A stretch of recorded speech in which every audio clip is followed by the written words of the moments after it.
akwai uzuri. Wani uzuri? Uzuri shine avant c'était pas comme ça. Ce n'était pas comme ça avant, mais c'est toujours la même chose. Oui.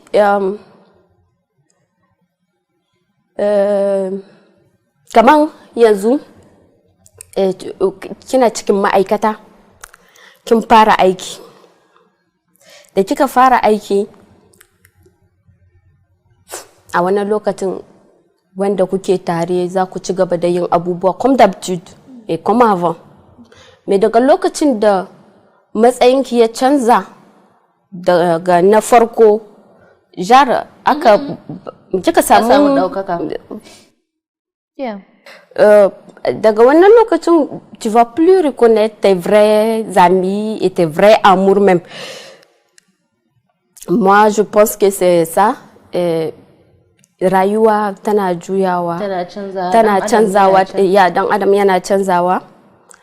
Shi yasa parce que da tashin farko da muka tashi da ni da shi tout allait bien, komai daidai, yana jin magana na, ina jin maganansa.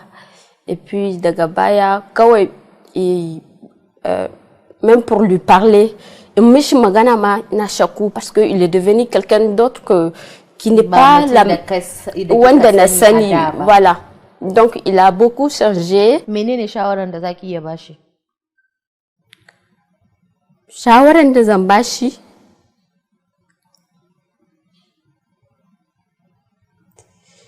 shine kar ya manta baya. Kakka manta baya aka ce. Wow, ban san ko kai waye ba,